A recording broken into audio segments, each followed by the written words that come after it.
हंसने वाली चुड़ैल। रात को अचानक राधिका मौसी को किचन से कुछ गिरने की आवाज आई। उन्होंने बाहर निकल के देखा तो किचन में उन्हें कोई सफेद साड़ी में दिखा। वो चीख पड़ी, भगवान, आलतू जलालतू आई बला को टाल तू, आलतू जलालतू आई बला को टाल तू।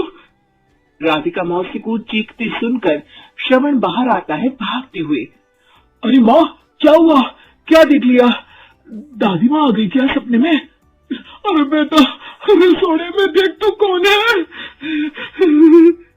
श्रवण रसोड़ी में झांक कर देखता है और उसे कोई नहीं दिखता अंदर। अब रसोड़ी में तो कोई नहीं है माँ। कोई सफेद साड़ी में नहीं है क्या? नहीं माँ, कोई भी नहीं है। चिल्लम चिल्ली की आवाज सुनकर काजल भी वहां आ जाती है। अब क्या हो गया माँ जी? अरे बेटा, रसोड़ी में एक चुड़ैल थी सफेद साड़ी में। अरे क्या कर रही थी वो अंदर? अरे बताया नहीं, कल आएगी ना तो पूछूंगी। चुड़ैल जी, आपका क्या प्लान है? माँ जी, रात बहुत हो गई है, आपने कोई बुरा सपना देखा होगा, चलिए सो जाइए। राधिका मौसी सोने तो चली जाती है पर उनको रात भर नींद ही नहीं आती। वो कुछ भी उलझुल बातें सोचने लगती है। कहीं चुड़ैल की वजह से तो घर में टेंशन नहीं हो रहा, कहीं उसी की वजह से तो वो दादी नहीं बन पा रही।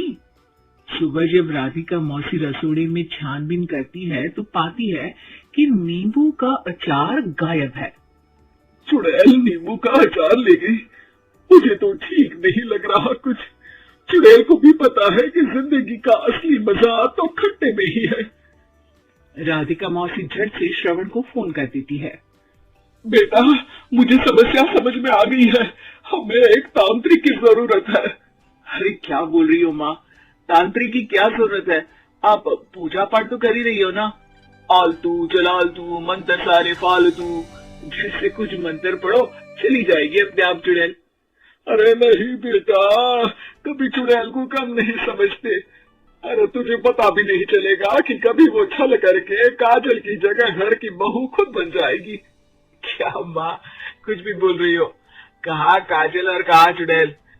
वैसे एक बात बताओ, काजल को अगर गाने के लिए बोल देना तो चुड़ैल काजल की आवाज सुनकर घर तो क्या, घर भी लोग छोड़कर चली जाएगी। तुम ना पढ़े लिखे बच्चे हर चीज को मजाक समझते हो। तुम रहने दो, मैं खुद ही तांत्रिक को बुला लेती हूँ। अच्छा सुन, शाम को इमली लेके आना। क्या है कि चटनी खाए बहुत दिन हो गए है ना? नहीं माँ, इमली तांत्रिक से ही मंगवा लो ना, आटा वगैरह भी उसी से पिसवा लेना। देखो मुझे काम करना है। श्रवण रात को कई तरह की सब्जियों के साथ माँ के कहने पे चटनी के लिए इमली भी ले आया था, लेकिन राधिका मौसी के दिमाग में अलग ही फिल्म चल रही थी। उन्हें अब सिर्फ शक ही नहीं यकीन होने लगा था कि शायद चुड़ैल ने श्रवण पर अपना जाल बिछा दिया था, जिस वजह से श्रवण उनकी बात ही नहीं मान रहा था। पर कोई नहीं, आने वाली रात में राधिका मौसी खुद तैयार हो गई चुड़ैल को पकड़ने के लिए। रुद्राक्ष की माला, तुलसी का पत्ता, हनुमान चालीसा सब हाथ के पास ही था, बस चुड़ैल का इंतजार था। और जैसा राधिका मौसी ने सोचा था वैसा ही हुआ। वो चुड़ैल उस रात भी आई, पर वो राधिका मौसी से तेज निकली और राधिका मौसी के उससे पकड़ने के पहले ही वो भाग खड़ी हुई। जरूर बहू पे साया है उस चुड़ैल का, तभी तो श्रवण के कमरे में गई है। और अगली सुबह राधिका मौसी पिछली रात हुए हमले में किन चीजों का नुकसान हुआ उसका हिसाब लगा रही थी। उनके खेमे से एक आम के अचार की शीशी भी गायब हो चुकी थी और वो इमली भी जो कल श्रवण लेकर आया था। राधिका मौसी इस बारे में सोच ही रही थी कि श्रवण जल्दी से रसोई में आकर दवाइयों की पोटली ढूंढने लगता है। अरे बेटा, क्या हो गया? अब माँ, वो काजल की तबीयत खराब है, बहुत घबराहट हो रही है उसे। हे भगवान, मैंने पहले ही कहा था कि तांत्रिक को बुला लेते हैं, पर नहीं, अब देखो उस चुड़ैल ने काजल को अपने वश में करना शुरू भी कर दिया है। हालांकि श्रवण भूतों में विश्वास नहीं करता था, पर अब वो भी डर जाता है और राजी हो जाता है एक तांत्रिक को बुलाने के लिए। कुछ ही घंटों में तांत्रिक आ जाते हैं और राधिका मौसी तांत्रिक जी को सब बता देती है। घोर संकट, घनघोर संकट, चुड़ैल को मारू जोर चाकट, ओम भट स्वाहा खटखा के आहा। ये क्या मंत्र है? मेरे खुद के ओरिजिनल मंत्र है, कल रात को ही लिखे है, अच्छे लगे तो दाद चाहूंगा। एक और मंत्र सुनो, अर्ज किया है आब्राकडाब्रा, दिल्ली बम्बई आगरा, चन्ना मामा सोरले सुरन मामू जारा। ये मंत्र है? अरे कोई 40 वाली सा पढ़ो ना। वक्त कम है, 40 नहीं पड़ेंगे, 20-25 में काम चलाना पड़ेगा।